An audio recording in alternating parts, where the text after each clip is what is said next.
Hello, and welcome to the channel, The Tracy Show. Yes, we are going to get into George Stinney. You know the type of videos I bring. I bring you some knowledge all the time. Stay tuned. Stay tuned. The youngest ever executed in the U.S. In 1944, George Stinney Jr. was just 14 when a rush to judgment sent him to his death in South Carolina's electric chair. Convicted in the murders of two little white girls, Stinney's trial reportedly took just 3 hours. The all-white jury deliberated just 10 minutes. Now, 7 decades later, attorneys for the Stinney family asked for a new trial to clear his name. George Stinney could not have committed these murders. I think George Stinney saw those children, but I don't think George Stinney was the last person to see those children. The bodies of 11-year-old Betty June Binnicker and 7-year-old Mary Emma Thames were found in a ditch in the small town of Alcaloo. A coroner's report at the time described a brutal beating. Multiple severe head injuries suggested the killer used a blunt instrument about the size of a hammer. Family of the victim still believes Stinney was guilty. They had no choice in how they died, and he did, and I think that justice was served according to the laws in 1944 when this happened. In the few records that still exist, Stinney allegedly confessed, even told police where to find the murder weapon. During the trial, his attorney called no witnesses, asked no questions, and filed no appeal after the young boy was sentenced to death. How did I know?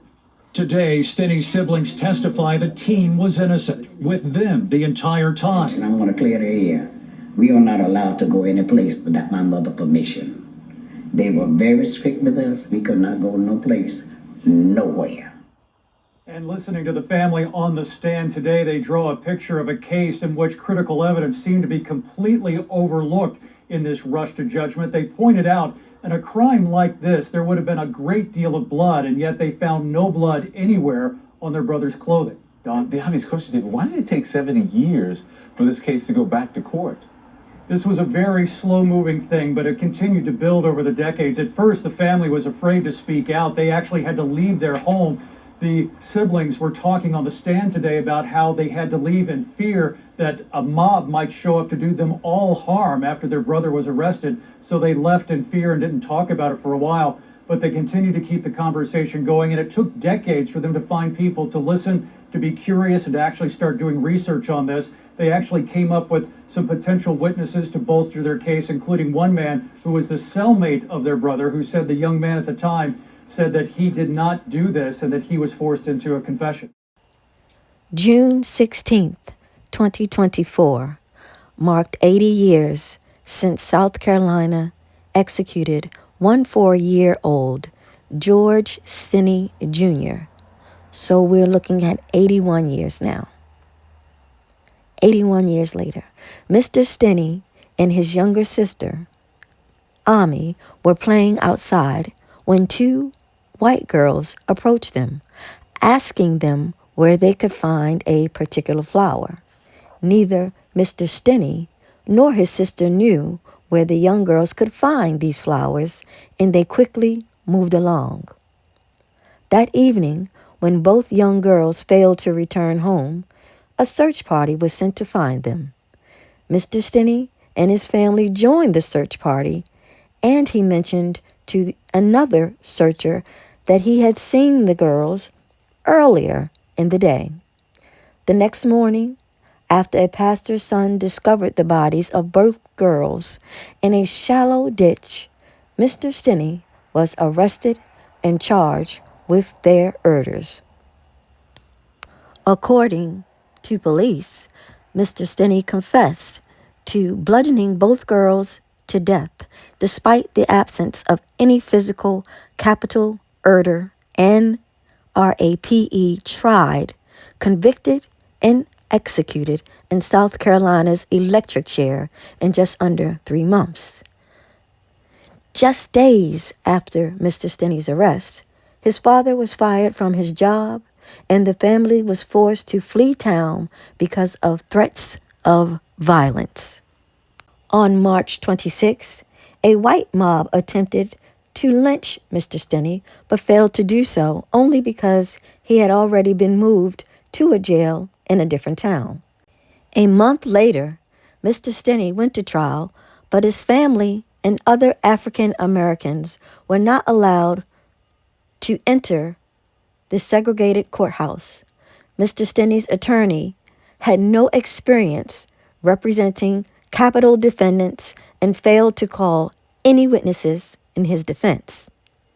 The prosecutor only presented testimony from the local sheriff, who described Mr. Stinney's alleged confession. After just 10 minutes of deliberation, an all-white jury sentenced Mr. Stinney to death for RAPE and murder. Governor Olin Johnston refused to grant clemency to Mr. Stinney, and he was executed by the electric chair on June 16, 1944. Newspapers reported that guards had trouble getting Mr. Stinney strapped into the electric chair built for adults, as he stood just 5'1" and weighed 95 pounds. When the executioner flipped the switch and the initial 2,400 volts surged through Mr. Stinney's body, the oversized mask placed on his face slipped, exposing the tears streaming from his frightened eyes. Mr. Stinney remains the youngest person executed in the United States during the 20th century. Mr. Stinney's siblings always maintained that he was not involved in the murders, but it was not until 2004 when legal efforts to exonerate Mr. Stinney began. In October 2013, attorneys for the Stinney family filed a petition asking the court to overturn the guilty verdict. Just 3 months later, Sumter County Court Circuit Judge Carmen Mullen held a 2-day evidentiary hearing to determine whether Mr. Stinney received a fair trial. George's sister, Ame Ruffner, repeated the same story she had told since 1944, noting that she remembered the day well because no white people came around to the black side of town. Somebody followed those girls and unalived them, she told the court. Today, Stinney's siblings testify the teen was innocent, with them the entire time. And I want to clear the air. We are not allowed to go any place without my mother's permission. They were very strict with us. We could not go no place, nowhere. In December of 2014, Judge Mullen formally vacated Mr. Stinney's capital conviction, determining that he was deprived of due process throughout his trial. In her order, Judge Mullen wrote that Stinney's appointed counsel made no independent investigation, did not request a change of venue or additional time to prepare the case. He asked little or no questions on cross-examination of the state's witnesses and presented few or no witnesses on behalf of his client based on the length of the trial. He failed to file an appeal or stay of execution. That is the essence of being ineffective.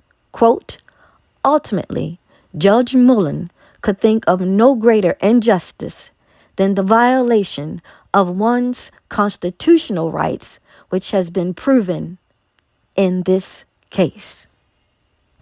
Catherine Robinson, one of Mr. Stinney's sisters, said that when we got the news, we were sitting with friends. I threw my hands up and said, "Thank you, Jesus. Someone had to be listening. It's what we wanted for all these years." Ms. Robinson said that despite that many years between her brother's execution and exoneration, she has great memories of the time they spent together.